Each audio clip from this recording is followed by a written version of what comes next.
საქართველოს პროკურატურამ დამამძიმებელ გარემოებებში განზრახ მკვლელობის, სამსახურებრივი უფლებამოსილების გადამეტების და მტკიცებულებათა ფალსიფიკაციის ფაქტებზე კონსტიტუციური უსაფრთხოების დეპარტამენტის ყოფილი მაღალჩინოსნები ლევან ქარდავა და გიორგი მაზმიშვილი დააკავა.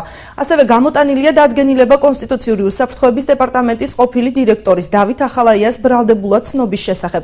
საქმე ეხება 2006 წლის 12 იანვარს ეგრეთ წოდებული ნავთლუღის ბაზრის მიმდებარე ტერიტორიაზე კონსტიტუციური უსაფრთხოების დეპარტამენტის მიერ ჩატარებულ სპეცოპერაციას, რომლის დროსაც განსაკუთრებული სისასტიკით იქნა მოკლული 3 ახალგაზრდა: მარა დართმელაძე, რომან სურმანიძე და მურად გორგაძე.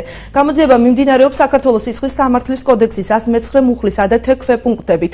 333 მუხლის პირველი ნაწილით, 333 მუხლის მესამე ნაწილის ბქფ პუნქტით და 369 მუხლის მესამე ნაწილით, რაც სასჯელის სახით ითვალისწინებს 10-დან 20 წლამდე უვადო თავისუფლების აღკვეთას. მოკლული ახალგაზრდების მშობლები დამნაშავეების უმკაცრესად დასჯას მოითხოვენ. თემაზე უფრო ვრცლად მთავარ გამოშვებაში გიამბობთ.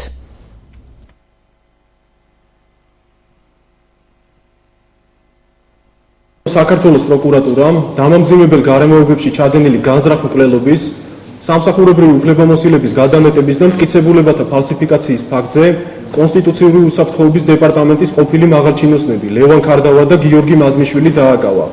ასევე დღესვე გამოტანილი იქნა დადგენილება კონსტიტუციური უსაფრთხოების დეპარტამენტის ყოფილი დირექტორის დავით ახალაიას ბრალდებული სახით პასუხისგებაში მიცემის შესახებ. საქმე ეხება 2006 წლის 12 იანვარს ნავთლუღის ავტოსადგურის მიმდებარე ტერიტორიაზე კონსტიტუციური უსაფრთხოების დეპარტამენტის მიერ ჩატარებულ ხმაურიან სპეცოპერაციას, რა დროსაც განსაკუთრებული სისასტიკით მოკლული იქნა 3 ახალგაზრდა. ფაქტია, რომ ეს 3 ახალგაზრდა ციხეს ვერ აიღებდა. ეს იყო ცრუ ინფორმაცია. ეს იყო გაკეთებული სხვათა დაშინების მიზნით. მოვითხოვ ამ სპეცრაზმელების ჩვენი შვილების მკვლელების უმკაცრესად დასჯას. არავითარი დათმობაზე არ მივდივართ.